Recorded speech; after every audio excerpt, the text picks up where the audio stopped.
Welcome, have a seat. I'm Susan, and for those of you who do not know this group, this is the San Francisco Community Managers Meetup, and we are a volunteer-run project. The organization that I work for is TechSoup, and the division of TechSoup that I work for is Caravan Studios. And in short, what we build is apps for public good, social benefit apps. And TechSoup is a technology organization that helps nonprofits with their tech needs. So if you are a nonprofit or know people who work at nonprofits, send them to TechSoup. They will get all the software and hardware and tech information that they could ever want. And Caravan Studios specifically is about building apps for social benefit. We have several in the catalog. And what I do there is I run a lot of events. I do community and partnerships for Caravan, and my main program area is called Public Good App House. And what that really refers to is a community of app developers and people who are interested in public good technology. Sounds pretty vague, but what it means is tech that answers to the UN Sustainable Development Goals. So tech that is built for nonprofits and related to the SDGs. And I'm having an event on August 24th. If you're interested in Public Good App House, just go to publicgoodapphouse.org or email me, Susan@caravanstudios.org. Today we are here at the Community Managers Meetup with a panel of community managers who manage offline communities. So different than what we usually do, and it's pretty interesting because they all have a grouping of different tech tools that they use to do it, but they all manage on the ground communities. And with that, I'm going to pass it to Mia from WeWork, who's the community manager of WeWork. Hi, y'all. Hey. Hi. Welcome to WeWork Civic Center. Is this anybody's first time at WeWork? Wow, awesome. You get to check off something cool today. I'm happy to give you a tour after the event, so let me know if you want a little mini tour. I'm happy to give you that. WeWork Civic Center graciously gave us this space today. We're one of 14 locations in SF. And if you didn't know what WeWork is, we are a global workspace provider. We offer intentionally designed spaces and vibrant communities and awesome services to make you and your team better. We are happy to have you here. We have one person, her name is Norma. She's working on the floor today. She's helping us clean up. So if you can just make her job easier by cleaning up after yourself, that would be amazing. And if you have any questions about WeWork or if you're interested in space, let me know. I'm going to be here. And again, happy to share my information and give you a tour. And enjoy the event today. I have a couple other announcements that I forgot to say. One is that you can see some books scattered around by Richard Millington. You can take those. They are freebies for tonight. Also, after the meetup, Molly will be conducting some quick iPhone interviews about what engagement means to you. So if you're interested, just like 30-second, 1 minute, what the concept of engagement, community engagement means to you. She'd love to do those. And the hashtag for this group is OCTribe, OCTRIBE. So we're tweeting on the hashtag. Usually we have a lot of tweets coming down on our Twitter follow, but we don't have that today, but you guys can just follow along on Twitter. And I would like to also ask if anybody's hiring in the room. Is anybody hiring? Okay, wow. So talk to those people afterwards about jobs. Is anybody looking? Raise your hand high. Anybody looking? Some really qualified people are looking, so just so you guys can make those connections afterwards. And any final announcements? Oh, sure. We have an announcement. Hey everybody, Bill Johnston. I just want to let you know that we're in the planning and about to announce stage of an unconference for community managers and strategists. Will likely be in November, and if you're interested in being on the list for the announcement, you can go to bit.ly/epic open, EPIC open. Cool, thank you. And this group is actually in partnership with that conference, so it's going to be very fun. And one final announcement from online, somebody reminded me to mention that the CMX jobs board is a great place to find community manager jobs. So with that, all of that, I'm happy to welcome this panel of superstar community managers who manage on the ground communities and our very qualified moderator, Rick, recently of California Academy of Sciences. And with that, I'm going to pass it to Rick to take it away. Thanks, Susan. It's Saturday. Yay.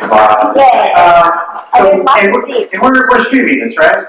Yes. So that's why I'm using this. Correct. Okay. Yeah. So it seems a lot awkward, just like, we're an intimate group, but, Yeah, there's an audio nuggets. we'll do this karaoke thing, keep it going. There's seats up there. So, I'll say a little bit about myself, but first just get to know you all. So who here does some kind of community management or working with communities? Awesome, basically all of you, not surprising.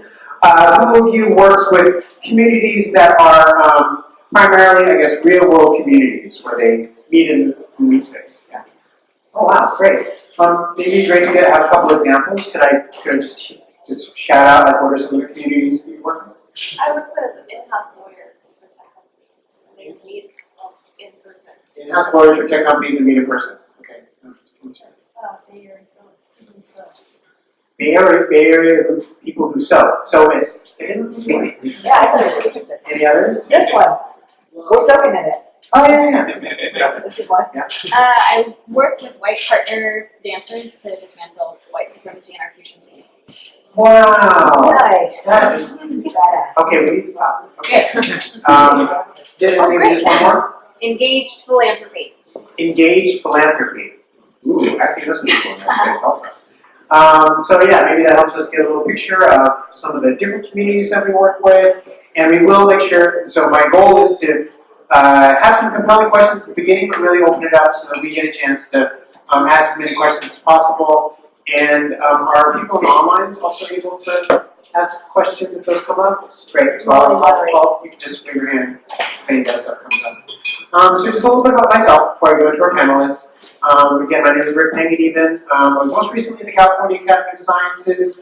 I've worked with a variety of communities from inner city youth groups, inner city kids in New York City, to science educators around the country, to actually dance communities around the world, primarily who focus on Lindy Hop, swing dancing, vernacular jazz. So lots of different kinds of people. All of whom have a real world component. Either they meet in dance studios and dance spaces, or they're students who go to schools in Brooklyn or in Staten Island, or they're educators who work in Alaska, or work in Texas, or work in Bakersfield. So I've learned a couple of things about how hard it can be to kind of herd those cats and get them to talk to each other and work together, particularly ones who are face-to-face and aren't as comfortable using online tools, perhaps, as some other people. So maybe that's some of the challenges that we can get to is how do we get them to use the tools after we've built them. Yeah, so that's kind of a little bit about my background. So I'll turn the mic over to you all in a second to introduce yourselves, just so you know who we've got here. So right to my left is Adam Weinke. He's a WeWork community director overseeing a community of, it says here 7,000 members. Is that correct? All right. That seems like a lot. Wow, that seems like a lot of people. Okay, and then right next to him is Angie Coleman, who's the director of community at Lesbians Tech. Okay, there comes fans in the house. Who's a goal? 35,000 queer technologists. It's actually over 40 now. 40,000 queer technologists and growing. That's amazing. And then right at the end we have Ronnie Rodriguez, who is a community manager for who here knows about the Fix It program in San Francisco? I know a little bit about it. So we're going to learn about it from Ronnie, but basically he's been working with now 35 actual communities and growing in San Francisco, helping them deal with all sorts of issues that they're facing. But I'm going to pass the mic to, or you all have a mic, I guess. Maybe you can just introduce yourself. What is your particular role? Like, what is your actual job? And say a little bit about the communities that you work with. Maybe Ronnie, we can start with you. Yeah, it's basically I work for the mayor's Fix-It team, and we are a quality of life issue that Mayor Lee started in 2016, and now we're under Mayor Bree.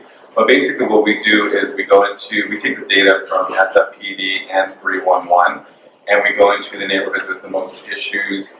We first have a community meeting, I actually personally go into the communities, speak with the residents and merchants, and then we actually have them come to our meetings. They let us know what their issues are. We build an action plan, and then we actually get everything pretty much fixed. And we work with all city departments. We work with state departments, federal, whatever. But that's what I do personally. That's Angie. Hi everyone, I'm Angie. I'm the Director of Community at Lesbians and my job is very different every day, but mostly I do manage a global community of over 40,000 queer technologists, primarily women, but also trans and gender non-conforming folks as well.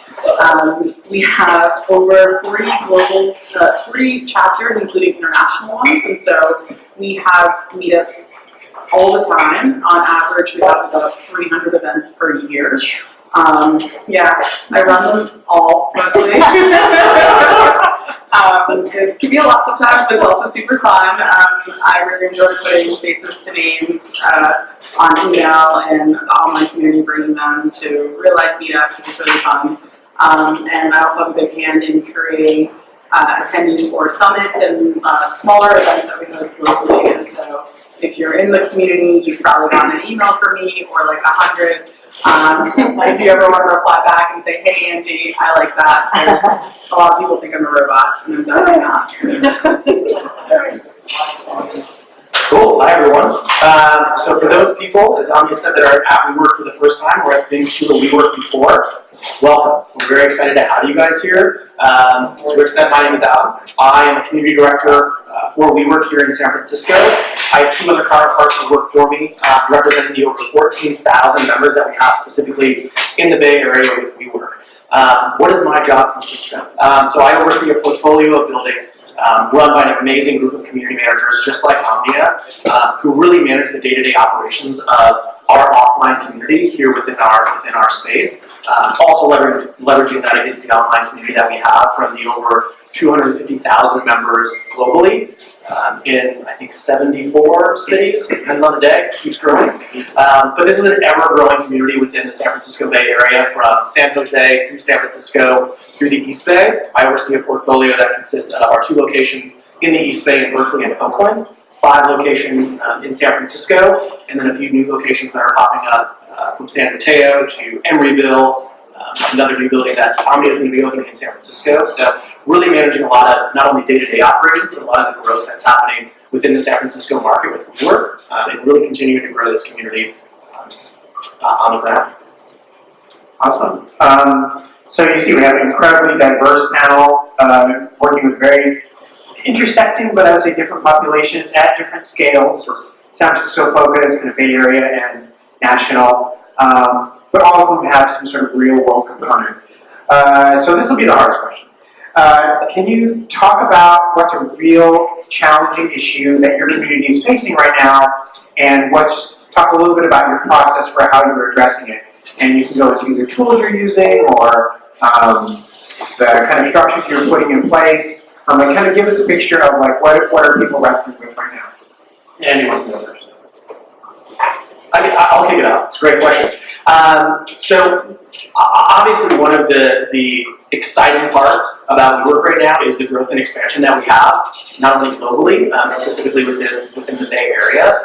One of the challenges that we're seeing with that is when WeWork started 7 years ago, it was really an incubator and a hub for small businesses, startups, smaller companies to come in and have a very flexible workspace solution that was much different than traditional real estate where you're signing a 10-year lease, you're in there for the long haul, and it just wasn't convenient. And we wanted to offer a space where people could move out of their homes, come to an office space, move out of a Starbucks, and really have a place to call home within a WeWork family. So that's where we started, and that really continues to be the core and the foundation of what WeWork is. However, another area that we've really started to, I guess, enter and that has kind of come to us is the enterprise business. So we're now starting to realize that there's a lot of large companies out there who are struggling to manage culture and their sense of community within their own individual companies. And as we're seeing that come into WeWork, we are really trying to figure out and how to, I guess, marry those two relationships. Because the startup company and an enterprise, what those cultures and what that community means is very different. So we feel confident with what we've done in order to help build a community for that startup and that small business and entrepreneur. It's really trying to engage and figure out how to get those enterprise companies to understand what WeWork can provide. So not only are we a solution for space and service, but most importantly, we're an opportunity for them to create their own community within their own company, but also enter into the community within the building that they're in, the 14,000 members within the Bay Area, and then our global population as well. So again, really trying to figure out how do we marry those two industries together that are similar, but very different at the same time. I think with Lesbians Who Tech, so we've been around 5 years now, and it started off as a 20-person happy hour in the mission. Queer women being like, where are the other ones in tech? There has to be more. And every year it's grown and grown and grown. And with growth and scale come growing pains. And how do you continue to provide value to those early stage members who came for one thing, and now, a 20-person happy hour is very different than a 5,000-person summit in San Francisco packed in the Castro. And so, definitely challenges there, kind of continuing to provide value for everyone, as well as being able to support everyone. So we're an incredibly small team. While we're not a nonprofit, we do have a nonprofit arm, and we sort of operate as one. A team of 5 managing 40,000 people is difficult. 40 chapters across the world is difficult. I'm in communications all day, and our chapters want to run with these amazing ideas, and it's like, how do we provide the right support for them? And so that's definitely been a challenge of our own. We're finally starting to grow our team, which is great. We just hired a program director who's going to be running all the chapters. So they start in 2 weeks, and I'm so excited to hand that off. Yeah, and then other than that, really just making sure that there is a space for everyone. Again, starting off as the name Lesbians Who Tech, it sticks. It sticks for a lot of reasons, I'll just say. And people don't always feel super welcome. I myself am not a lesbian. I identify as queer and bisexual, and so that's kind of weird for some people to say, why is there a community manager who's not a lesbian? But it's also like, well, because we want to represent the community, and not everyone in the community is a lesbian. And so that usually shuts up the haters a little bit. Yeah. But yeah, so definitely challenges growing and making sure everyone's happy. Yeah, I think with the Fix It team, the challenge is that we're a team of 5. And basically, we're only 2 years old. So I feel that we're actually really growing quickly, and I'm kind of concerned with how we're going to deal with all our communities, because we have 35 different communities, basically. And basically that's going to grow, especially with our new mayor, Bree. She's all into quality of life issues, like cleaning the streets and getting things in order, and I really feel San Francisco should be a beautiful city.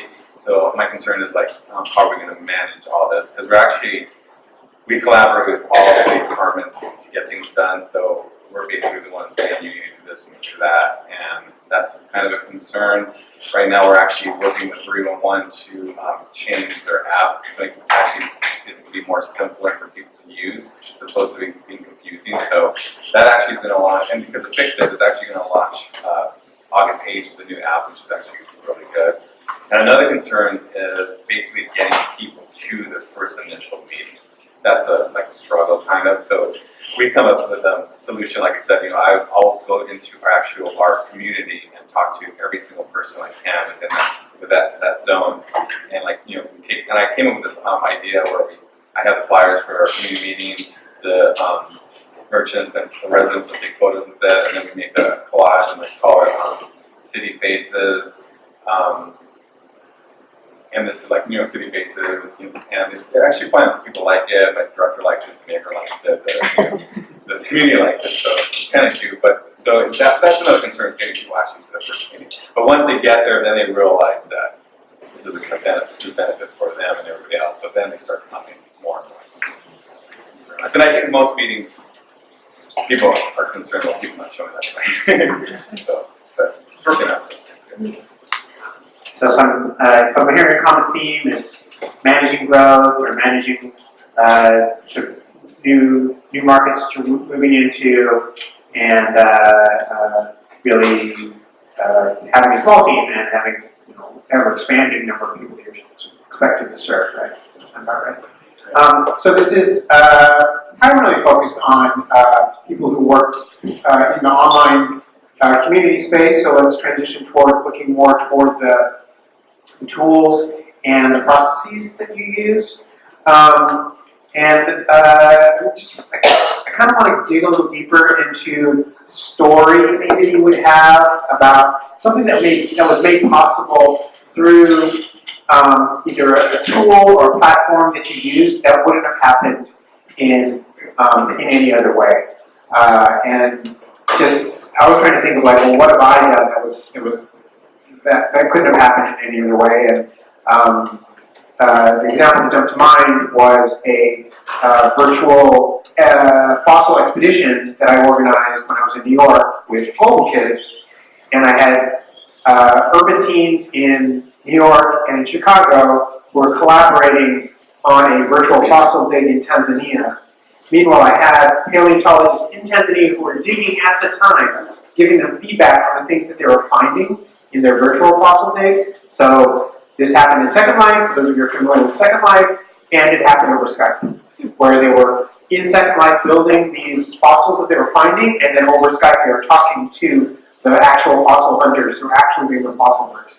And meanwhile, the Brooklyn kids and the Chicago kids were collaborating on their fossils and creating a museum exhibition of what they discovered through their dig. So, like, you had these two groups of inner city kids talking to fossil hunters, building a virtual expedition that didn't exist in the real world. Like, none of that stuff could have happened. Like, I mean, you would have to fly people all over the place. You'd have to create an actual fossil, but you couldn't do any of that without the tools that we had available. And this was like 8 years ago. Like, even today, the possibilities of 3D printing are so much more.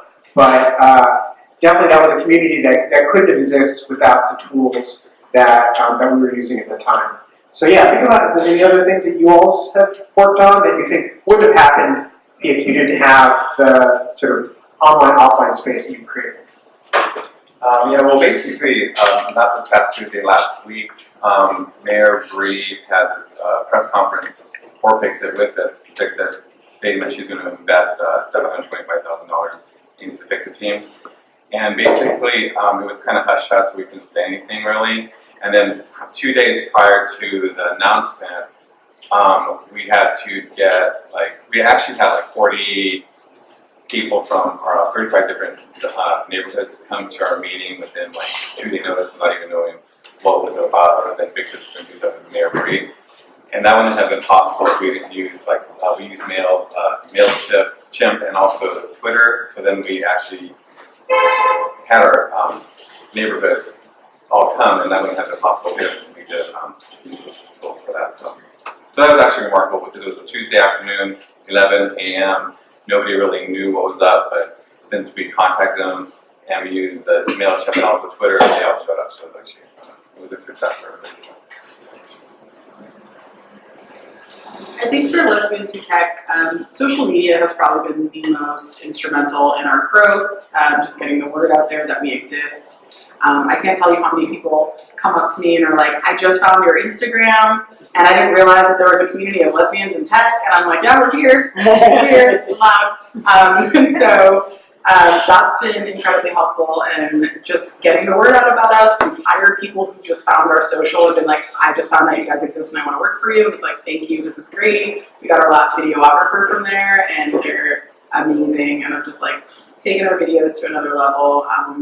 And just in terms of the reach in general, just online communication of any sort, whether it's through email, social, Twitter, DMs even. We get speakers for Summit by just DMing people and being like, hey, wanna meet 40,000 queer women? And people are like, tell me more. And so it's really cool. And I think without those tools, this in real life community wouldn't really exist. Yeah, so Depending on who you ask, I think most people would assume that WeWork at its core is a real estate company. We like to think of ourselves more of a tech company, followed then by being a real estate company. So the reason that I point that out is we are obviously sitting in a space right now that is real estate. There's a physical product here that people are involved in. That is, in our opinion, a third of the value that someone is going to get when they come and join WeWork. Really what you get is that element of that online community, whether it be within your own specific building, within your local market, or globally. There's a lot of, I could go on for quite a while about the amount of stories that I've heard of startups connecting with one another and merging together to form a new company, or startup companies contacting and working with an individual entrepreneur who's working out of a hot desk in one of our locations and joining that team. That's one of the great abilities that we have at WeWork is we have our member network of, again, over 250,000 people worldwide. So you may be sitting in a building of 1,000 people thinking to yourself, how am I going to meet anyone? I need to find someone who is a videographer. How do I do that? You send out a message on the member network and you can grow your company and continue to expand in an area that is offline, but by using that online connectivity tool that we have. Nice. So I'm hearing some of the tools that you guys are using.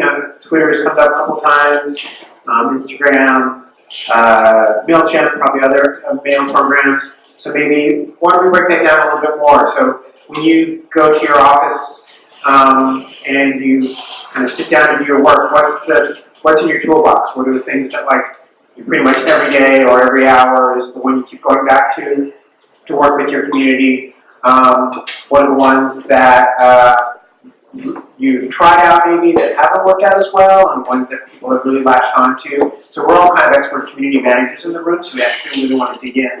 What are the things that really have been effective for you all? From an online perspective, specifically. Yeah, so social, web spaces, anything like that. Yeah. WeWork is obviously a company that has really continued to grow, and I think we've really utilized social media to help increase our visibility in markets that we have been in for a while, but also markets that we are going into for the first time. I think internally, though, within our own specific community, we are really leveraging a lot on the technology that we can continue to provide and continue to evolve within our spaces. So I do think there is the external element that definitely plays a part from a social media perspective, but there's really that growth and level of advancement that we have from a technology standpoint that we are really trying to work on and hone in on. We talk feverishly and at amazing lengths with our members to understand what they want from a technology standpoint. We are inundated with information from them, and we are working as quickly as we can to really try to help leverage what we can provide from an online community standpoint in a scenario that is inherently offline. Forgive my ignorance. So if you are a member of WeWork, are you on a shared platform in some way, or are people connected to each other in some way other than being in the same physical space? Yeah, so the member network that we have, when you join WeWork as a member, so whether that be with a We membership, a hot desk, or you are in an office of 100 people, you join and you become a part of that member network, which you can really nail down to a building level. You can scope that out to the San Francisco Bay Area, or you can search globally. Every single day, we see members ping out to our global network of, hey, does this person in London, does anyone in London offer this service? Can anyone help me out with this business venture that I am trying to grow? So that's an opportunity, and I would say that's one of the biggest selling points where, again, we do provide space, but it's that sense of community on a global scale from an online perspective and that service that we can provide that, in my opinion, I think really attracts people to WeWork and what we can provide outside of the physical space.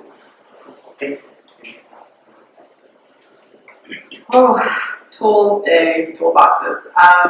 First thing I do when I go into the office, before I go into the office, is check my email. I generally have somewhere between 40 and 200 messages from people asking me things. I respond to all those. The next thing I do is I check our Slack group. We have a couple different Slack groups and we have different channels. We have our city directors, we have our members, we have people from SF specific summits, New York specific summits, international. People create all the groups they want. I basically go in there, see what's going on, who needs help, what I can do, what needs fixing. Then from there, generally my email spurs 100 other things, whether it's updating things on the website, creating events, sending out comms, marketing, etc. Like I said, my day is never the same, never boring. 5-person team slowly becoming 8 means you hold a lot of stuff on your plate. Yeah, and then from there, really just whatever people need. I also spend a lot of time in our CRM just connecting, kind of connecting the dots. People who email a lot, I'm like, who are you? And so I do a lot of like online stalking of just like, oh, okay, cool, this is who that person is. Or like people pop up on my lists for, oh, you just applied to come to the leadership summit. And I'm looking at your application, and so I'm looking at all their social channels, I'm looking at their portfolios online, I'm seeing who they are, and I geek out a lot about the people who join our community, and that helps me in the long run because then we do in-person meetups. I'm able to look at someone and say, oh my God, you're so-and-so, you know who you need to meet is this other person, and if they're in the space, I always love to make that connection.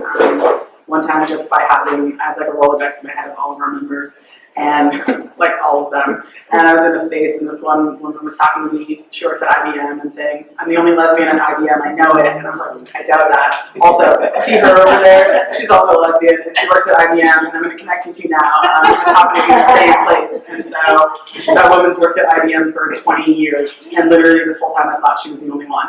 And so in one night I was able to debunk that for her and introduce her to a new friend. And so tools kind of made my life great. Yeah, so say a little bit more about what that actually looks like. So that scenario, so let's say I'm a queer UX designer in Texas and I'm moving to Oakland and I don't know what to do and I'm trying to get connected to people. Like, do I email you? Like, how would that look like?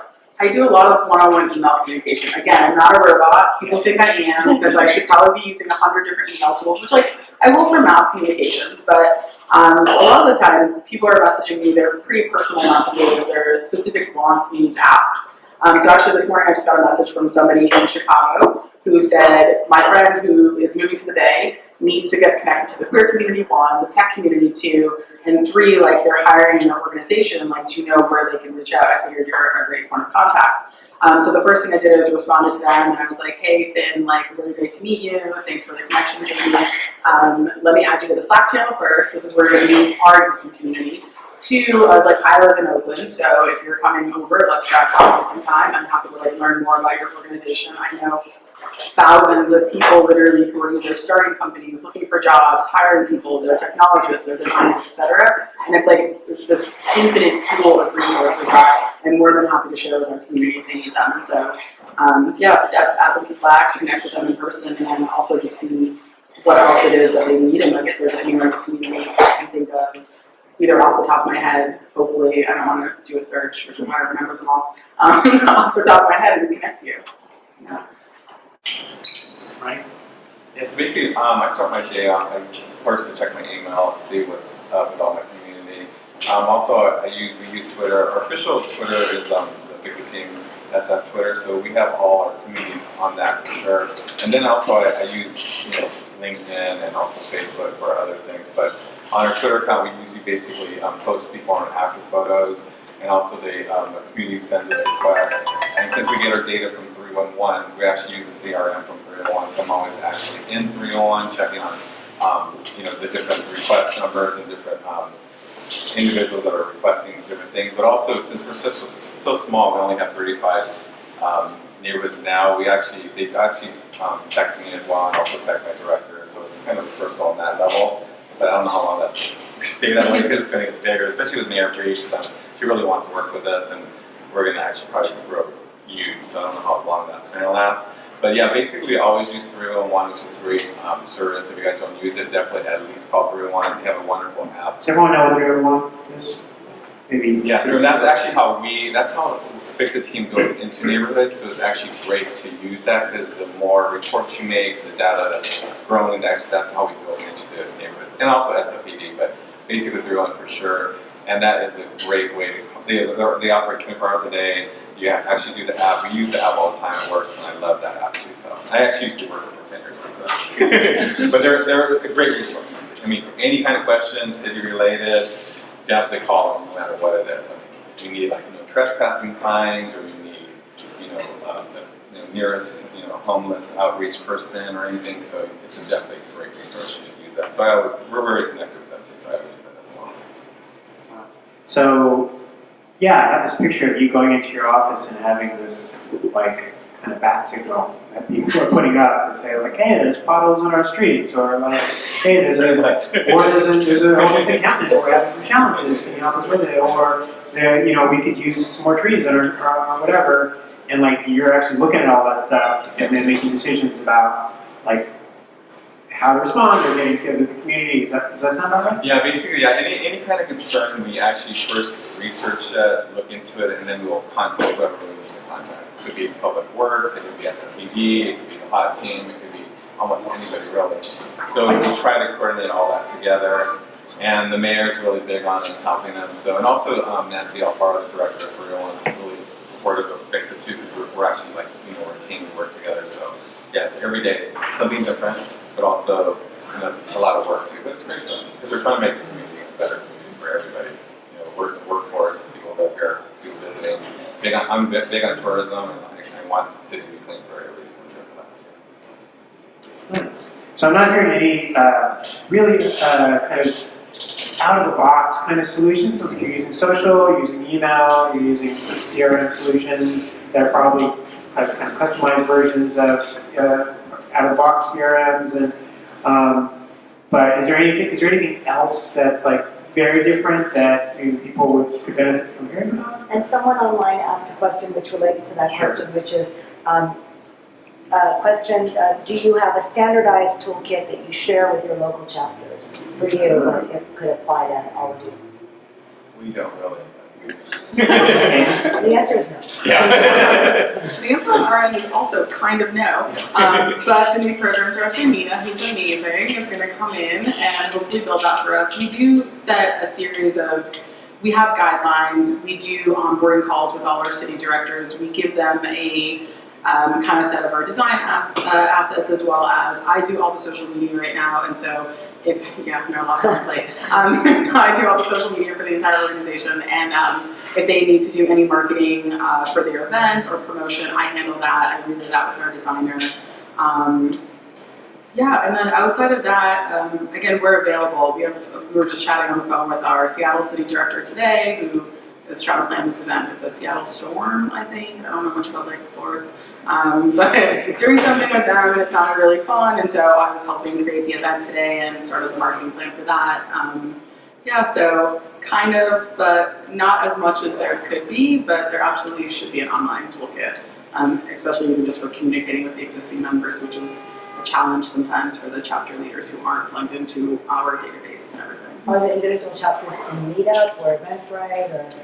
No, we have Facebook groups for them, and then they're all on our Slack channel as well. And so anyone can join our Slack channel, and then everyone's in a Facebook group, city specific.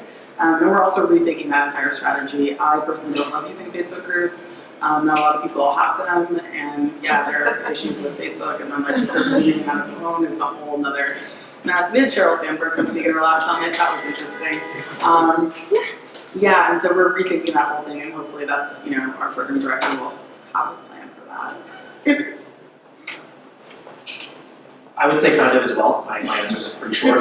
Our hope and expectation is that if you are a WeWork member anywhere in the world, you can walk into a WeWork and the level of hospitality and the experience you get is going to be consistent.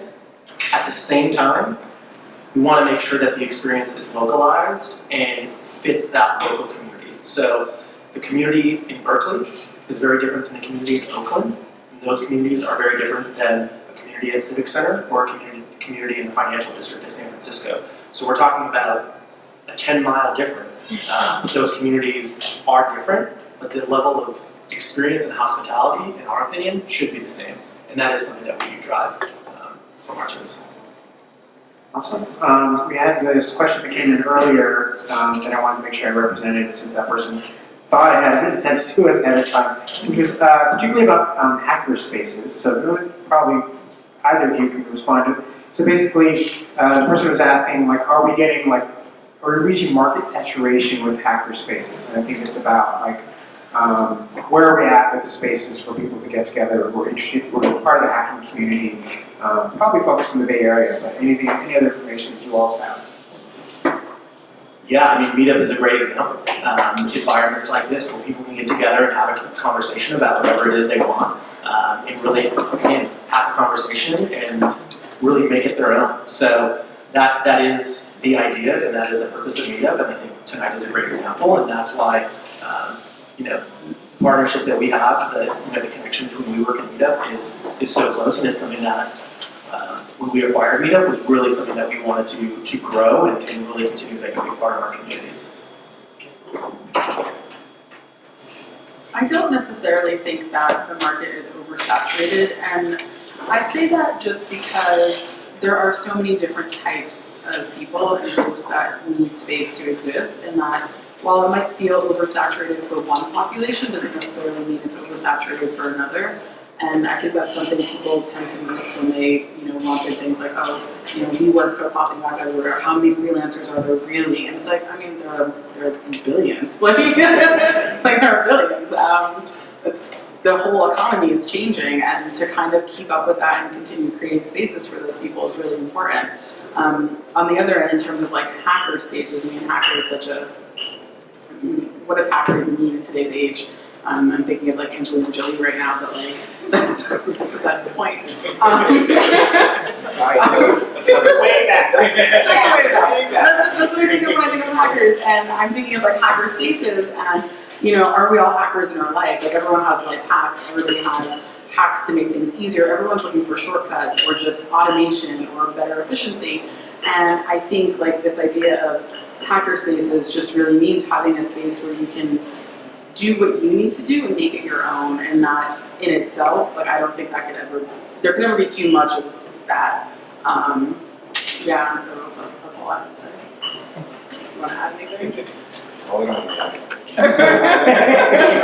we do have a cool tech tool though. We actually work with Noodle AI to create a Fix-It dashboard.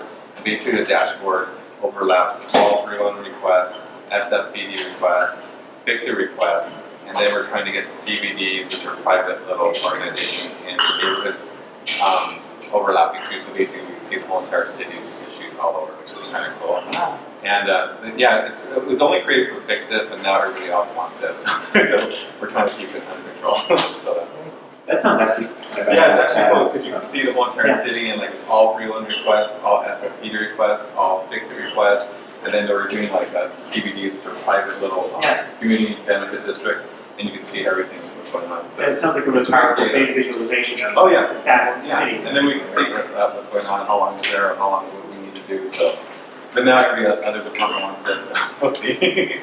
Okay, well, I want to see it. So yeah, now let's open it up to you all, and if anything else comes in line, you can just wave a hand. But what are some other questions or issues that are coming up for you all? So let's see your hand with that. So Lesbians Who Tech runs a very large scale event here in San Francisco and needs a lot of sponsorship because you hear them say, without sponsors like these, these events can't happen, blah, blah, blah, right? Not just speak or whatever. Is that like a dedicated role? Do you have to like focus on that? Do you have to leverage your partners? Like tell us more about the sponsorship, something like that. Sponsors get me paid. Just be transparent. We really wouldn't exist without our sponsors. So basically we partner with hundreds of companies every year who are looking to hire more diverse talent, non-traditional talent, as well as just get more women in the workforce. And so those sponsors basically provide financial support in some way to us. We connect our people to them. Everything's opt-in, so nobody just, in our community, nobody just gets sent data. If you opt in to have share your data with our partners, we do. We probably have about 25 to 30,000 people who say yes to that, and another 5 to 10K who are like, no, I'm okay. And so they come on board for Summit through a variety of different ways, whether it's in person, online, or just sending representatives. On top of that, they offer space to us to host events. So like I said, we have over 40 chapters worldwide, and so like in a couple of, next week, in like a week and a half, I'm going to Chicago to do an event with Google there because one of our city chapters started planning that event. Went a little rogue without me, but it's okay, I'm gonna go fly out and make it work. And then we just had an event in New York 2 weeks ago at Squarespace, and so I flew out for that, and it was an amazing design event. Squarespace hosted it, paid for everything, brought in like awesome vendors, like Big Gay Ice Cream was there, and we had this really random gender. Oh, I love it. And like this gender. Oh, awesome. Oh my gosh, we should do more. Yeah, we had like this gender neutral beer. It was totally random, but just something fun. And they brought it in. Yeah, and we do have a dedicated partnerships person. So Lindsay for sure is our dedicated partnerships manager. She handles all of our relationships right now and brings in all the sponsors and makes it rain every day, which is great. Thank goodness for Lindsay. And then a lot of people don't know this, but the founder of Lesbians Who Tech has 3 endeavors. And so still a small team, 5 people across all 3. But we have a business development person on the Tech Jobs Tour, which is a nationwide workforce development tour across America, and we basically try to spur economic growth and jobs, get diverse people into these roles. We actually partner with WeWork, so we host all of our tour events in WeWorks across America, which is really awesome. And then Leanne is also building a recruiting platform called Include.io, and that is scaling internal referrals to companies and basically creating access for people who aren't in these communities already. So like, while people in here might know someone who works at Google or Facebook and can say, hey, can you refer me? Somebody in Kansas might not. And so there's no reason that person in Kansas shouldn't get the referral. So we're allowing these people inside of these employees inside of these great tech companies to basically quickly validate whether or not someone's worth like a phone screen or the next step and refer them inside of companies. And so we have partnerships. We have a partnerships person on Include.io. We have a partnerships person on the tour, and 2 actually now on Lesbians Who Tech. Yeah, so we got people bringing in money. So important. Gotta keep the lights on. Gotta keep the lights on. Gotta pay the bills. Another question. I had a question also for Lesbians Who Tech. My name's Gina Miranda, and I'm a marketing project manager, but I'm trying to do the community thing since that's me at heart. I went to Lesbians Who Tech last year. I volunteered, and it was awesome. You had mentioned that you use tools to find people, to research people, to kind of go, who is this person? Would you mind sharing what kind of tools help you with that? Yeah, definitely. So we primarily work out of our CRM, which we're in the process of migrating over. We use a CRM called Mingle. Leanne was a very early beta user, and so for the last like 5 years has been obsessed with it. I'm slowly convincing her that there are a multitude of better tools out there. As the most technical person and like only semi-engineer on the team, people are starting to listen to me about tech tools we need. And so we're switching that. I also just use a lot of social media really to find out who someone is. And that's not like a judgment of who someone is, but just really, they have incredible things, whether it's a personal website or just projects online on GitHub, different things they've contributed to. So I just do a lot of like online stalking in the healthiest way possible. Light stalking. Yeah, light stalking, you're just casual, sip my coffee, check it out. That's exactly what I need, and that's why I was wondering what tools you might use for that. You know, right now you have to like go out and look at their space and look at whether all their pictures, if they even have any input, or if they're just there as a I don't know what you call them, people that are just there. Yeah. With pictures of hot girls on their face. It's kind of like bot-like. Yeah, no, it's difficult, and I mean, you know, with a community like Lesbians Who Tech, again, like that name sticks. It also gets us in trouble because it does welcome a lot of spam. And so like this is part of why I want to migrate off Facebook groups, because I can't tell you how many bots are in there that are just like, yay, lesbians, more. Like they not even coherent sentences, just gibberish in the comments, and it's just such a hassle to moderate that and clean it up. And while our chapter leads to moderate it, they are all volunteer based. I'm not trying to create full-time jobs for them, and so I'm trying to find ways that we can migrate off of platforms that sort of invite that. And into more insular platforms, but then also still stay accessible to people who are not already in the community. And so it's a balance that we're working on.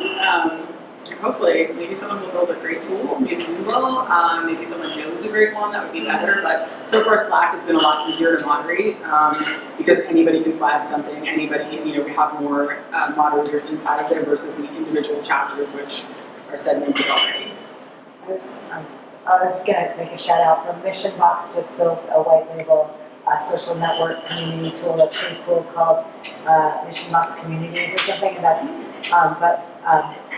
just putting clarification that I am a contractor with them, but as the community manager, so I didn't build the tool. I'm just putting that out there in transparency, but it is very cool, and they just launched it, so some of you guys know all of And Mission Box Community, what it manages it. It's a white label social network.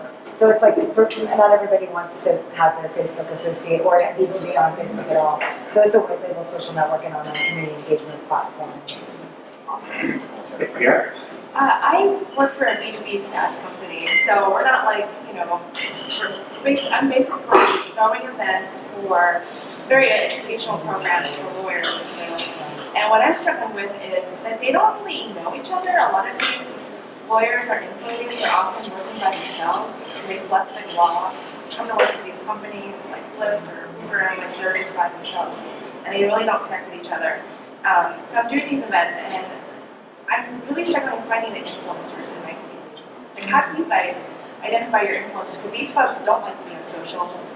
Lawyers are really weird about not being on social. So obviously they want to prevent risk, and they don't want they think about liability all the time. So I stop them. Some of them I can't even find on because you just don't want to be there. So I don't know how to find those influencers without having been a lawyer myself. I have the luxury of having colleagues who've gone to law school, because a lot of us people in my company are lawyers themselves, but I can't break into that, So how do you guys do that? Can I piggyback on the question too? Just as like an addendum to that question, like how do you find your 100 true fans? Yeah. Like that's kind of the term that I've heard, and it's really hard for me. I'll kick it off and then we'll leave away this mic. So online, yes, and I think you kind of said it by saying what you're not in, being part of the community in itself will help you find those influencers. And so obviously that's really difficult if you're, if you're not in that community, but I think making connections with people who are, also news, media in that area. And so, whatever journals are out there, you might have to do some reading, you might have to feign enjoyment reading law journals, and seeing who's cool. They don't like to read after work. They're just done. But if you were to look, if you were to see who recently, did X, Y, and Z in the community, what are the cool things? I find a lot by that.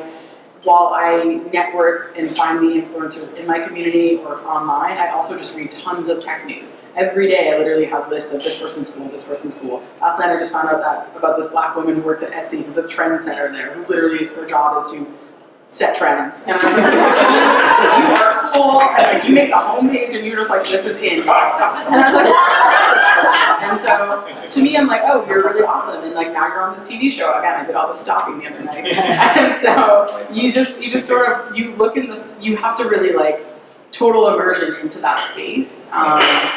And if you can't, or still don't really know where to get your foot in the door there, find those people who are already in the space and just sort of start asking them who do you admire, who's cool, what are the great firms that maybe I should pay attention to, what's happening at them, who's working on really just interesting cases right now, and figure that out, and you'll find those people even if they're trying not to take that. And you can reach out to them individually too, once you find them and kind of go, hey, That's the weird thing. It's I won't name the companies, but these are really well-known tech companies. And I asked them, I'm I don't know, generally talk to anybody else. What? You do, but where are you from? But I think we might have an in, because we just hired somebody from one of our old clients too. And he's a lawyer, so are there any markers to see, I guess, outwardly? Yeah, I would just kind of piggyback in the sense that once a member has joined the WeWork community, we want to continue to learn more and more about them, whether that be through a personal, humanized space connection, or again, by just researching, finding out news about the company.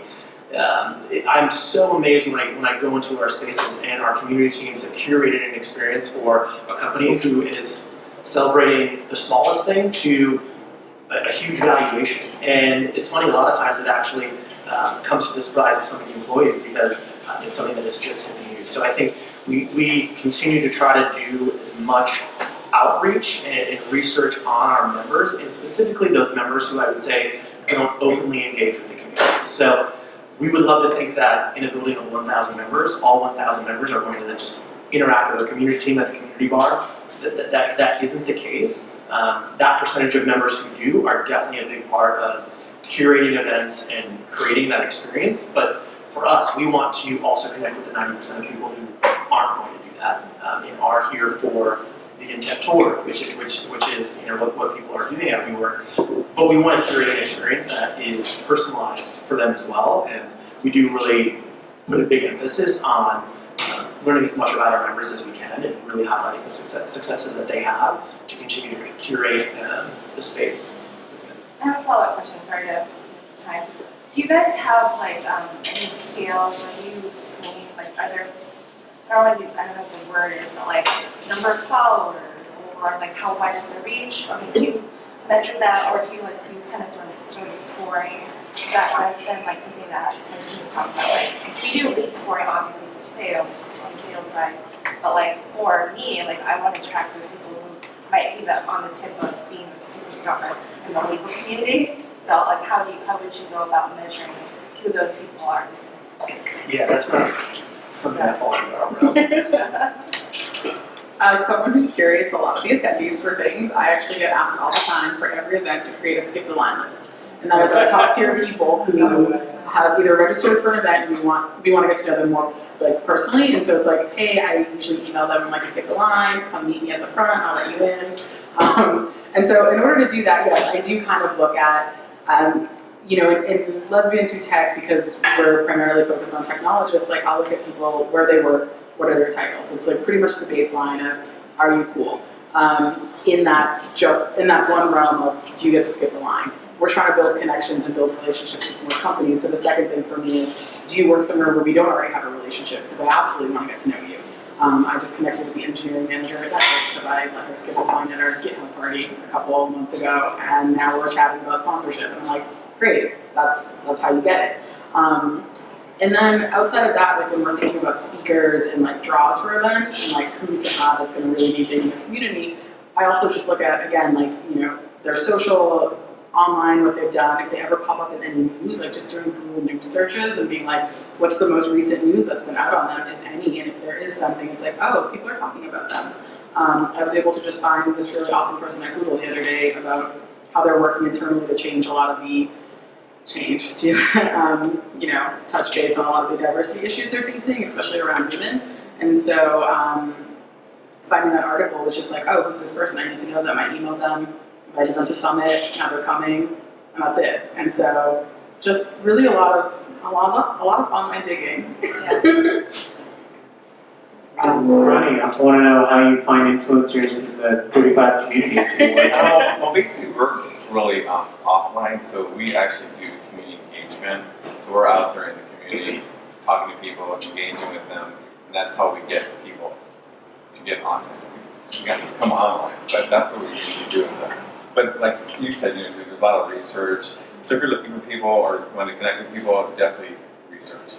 And you could always, and engagement too. I feel engagement really opens the door for anything. Like when I go out to the community, I talk to people, I tell them what we're doing, and they tell me the problem, and then what's up, and then once I engage them, they're like, go there. So definitely research and engagement, I think is very important. There has to be like either that, like, a person who has that cafe that everyone knows, or that pastor, or that youth leader, and you kind of got to really get that person on board so they go to your meeting or cafe. Well, basically, I would just actually go to that place and talk to that person. I would, like I said, engagement, speak with them.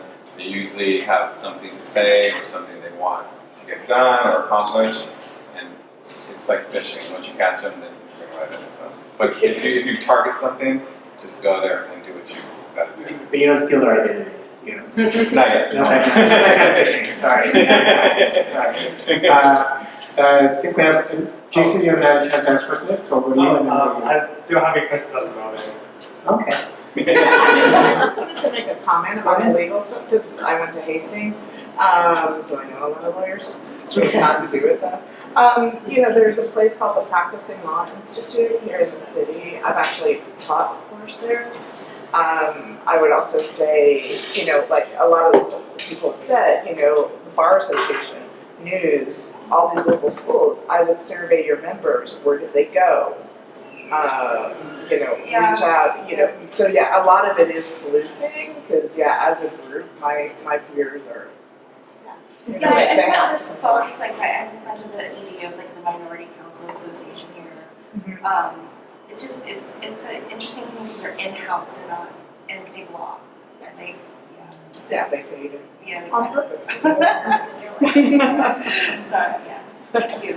Practicing law. Practicing Law Institute.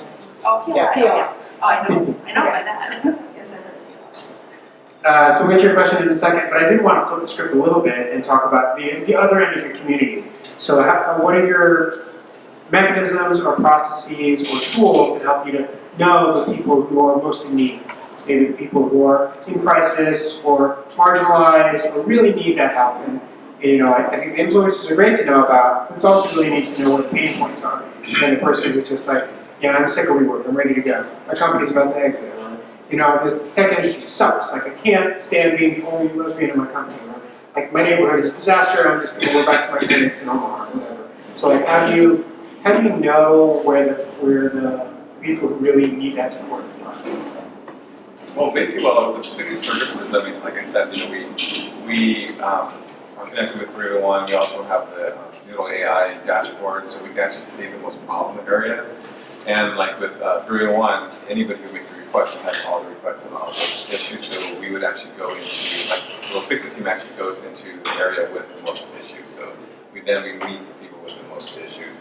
And unfortunately, there is like a homeless issue. I mean, they're not really online or whatever, but it does affect quality of life. So we're trying to get people out there to help them as well. And the Mayor Breed is all about getting housing and getting homeless off the street. So we're trying to focus on all that too.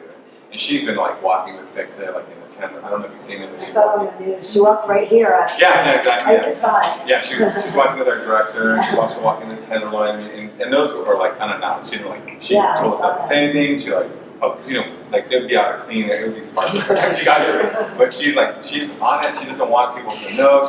She'll come out here and she's like, you know, wants to like say like there's not enough police out here, there's not enough hot teeth out here, watching security. So she's on it. That's how we. So basically, we still into the community to figure out what's up. That's what we. So a couple different ways. You can do the standard like giving surveys to your community members, which is great. A lot of people won't answer. Generally, the people that do though will be the ones that are upset. You know, it's the same thing on like Yelp or anywhere online. Nobody's leaving pleasant reviews. Like it's the people that are upset. And actually, you know, something I learned back when I was working at Dropbox and working on some internal culture things there was that it's really important to pay attention to the outliers.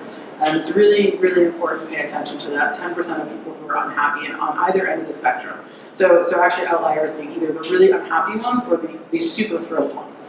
Most people fit in the middle of like, I'm okay, this is fine, this is fine.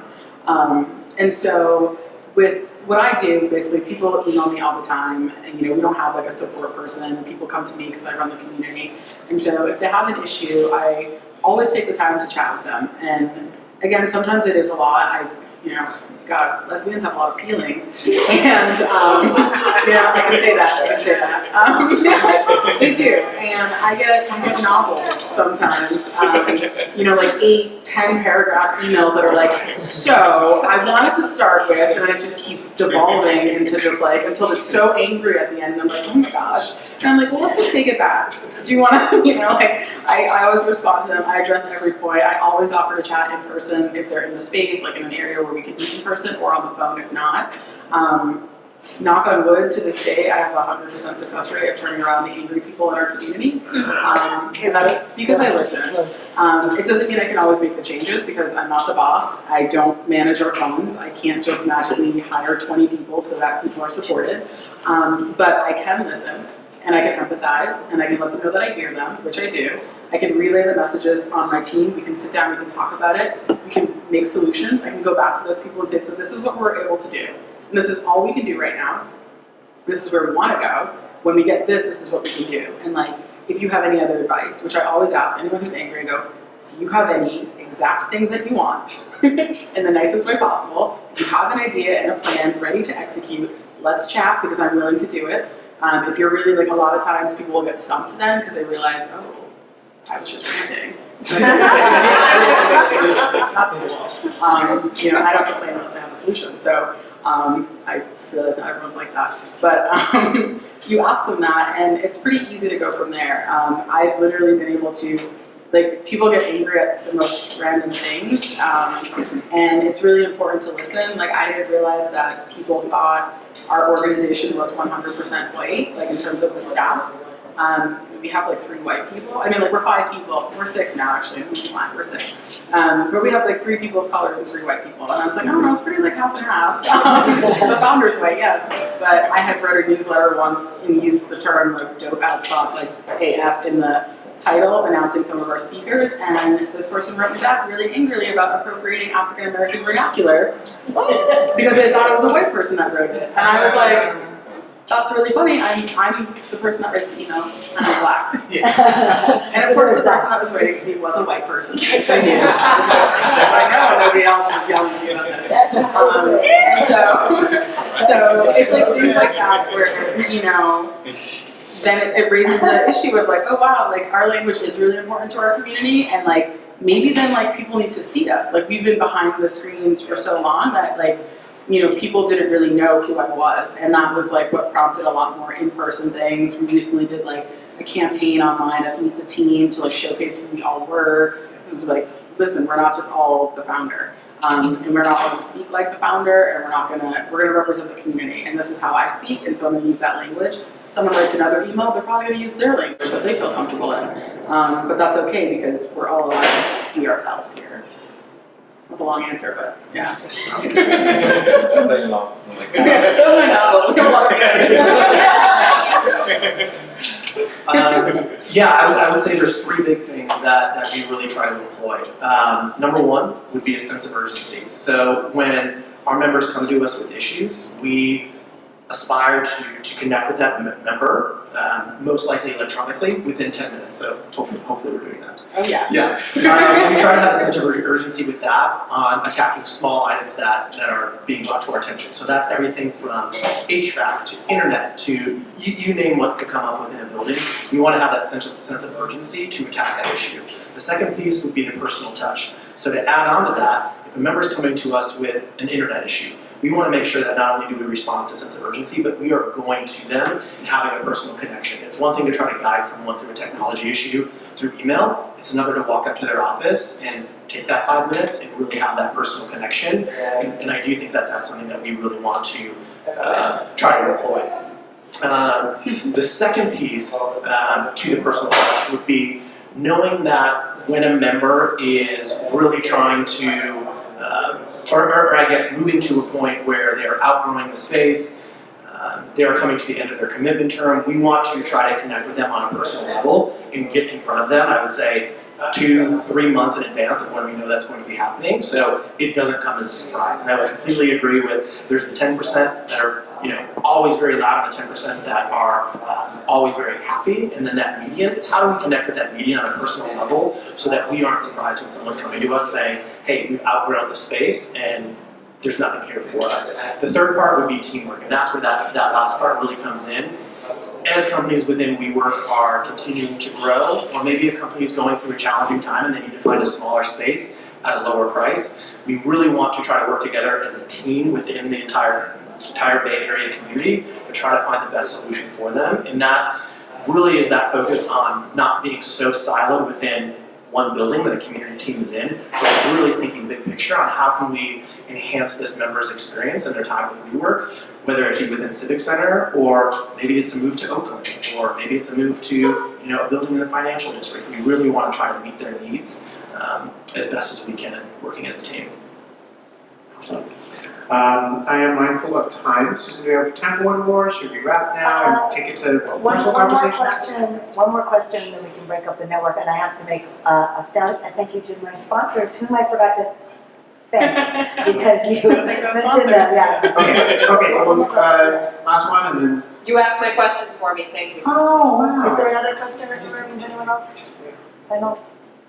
Nope. Okay. I would say ask your people that work at the dignitaries company, like closed mouths don't get fed. So my landlord introduced me to one of my speakers at one event. Closed mouths don't get fed. And the only thing that I would add to your question, I was thinking about this, something that we're often thinking about when we are curating events within the space. Number one, we want to make sure that it connects with the members and what their experience, what they want their experience to be like within WeWork, and how does that connect with their values. But we often think and we want to think about how can it be a value add? Something that they're not necessarily thinking about. I think that is something that's imperative when thinking about curating events is not only does it align with the values of those individuals, but how is it a value add? How are you continuing to add in a positive way? Oh, sorry, yeah, actually, I just thought of a question, just because, hi everyone, if you don't know me, my name's Regina Walton, and I lead a big meetup called SF Tech for Good. We've had a lot of success, which is great, but that also means that we get a lot of requests, a lot of things. But what I'm going through right now is kind of volunteer fatigue, right? A lot of people have done, I want to help, I want to help, I want to help. I've learned to vet people, very, very strenuously, maybe too strenuously. So I'm just wondering, what's that balance that, I know you guys all have different types of organizations, Lesbians Tech, probably you need volunteers at least during those live events. So yeah, what are some of your hacks and tricks? Because I'm gonna have to dig in on that. That's all I can say on that. Volunteers happy. I want to. Oh, keeping volunteers happy is really important because we literally could not do a lot of things without them. So like I said before, all of our chapter leaders are volunteers. They have full-time jobs. On top of that, they host monthly events for us. Luckily, we take a lot of work out of their plate. Like they don't have to make partnerships. We hook them up with companies in their area. But it is exhausting for them to rally everyone and host it and go after work and be somewhere. On top of that, we also have volunteers for all of our summits, as well as a lot of our local events, whether it's just greeters, registration desk people, somebody doing social on the ground if I'm not able to be at an event. And so keeping them happy is, we do a couple different things. Like one, obviously constant thinking, and like genuine constant thinking of just like anything we could do to help them. And also just let them know that we value them. We offer all the time to connect them with people if they're like, someone reaches out and tells us they're looking for a job or they're trying to make a move, etc. Like any resources we can give, we will, because they give us so much. On top of that, we also take note of our really, really great volunteers. And so we do have super volunteers who just, if I could hire them, I would. But because we can't, we just try to give them a little bit more. So that might mean flying them out to New York to come work the summit with us, but we pay for everything, and in exchange they're the 3 days with us. Obviously not all organizations can do that. We do have extra bandwidth in our funds to be able to do that. We sort of build for it as well, in our sponsorships and knowing what we're aiming for in our goals every event. Outside of that, really it's just being in constant communication with them also, because you don't want to be blindsided, all of a sudden they want to disappear, they want to stop. I mean, I literally was just speaking with the Chicago chapter lead, who was really upset about the Google event that she put on because we were not really happy with it, which was a whole, we're supposed to be looped in from the start because we have to provide resources, and the event is 7 days before our gigantic New York summit. So the team is at max bandwidth right now, and that was a whole conversation of just following the rules and the guidelines, but at the same time she's been a city leader for the last 3 years, and she's done incredible things, but this one she got a little too excited and was I'm just gonna call Google and do it all on my own, and it was It's a sponsor. Please don't ruin that. But yeah, so just like chatting with them and like hearing really what are their needs and being honest about what you can provide. Sometimes it really won't work out. Sometimes you can't give them anything more or give them all the things they need. And the best thing you can do is just like wish them the best and keep a friendly relationship should they want to come back. Good question. And I think that's a good point to wrap on. We can stick around for a little bit longer. Yeah. You said they're not kicking us out. We're going to be out the door by 8, which means you guys have like 20 minutes to chill, and then we'll kind of clean up a little bit, or the whole time I'll clean up while you guys are talking. I have to make a couple of announcements as a final thing. Sure. First, let's thank our speakers. Yes. Adam, Angie, and Ronnie. And of course, thanks to WeWork for hosting us in your amazing space. Yeah. And some other folks we need to thank. Yeah, and thank you, Rick, for moderating everyone.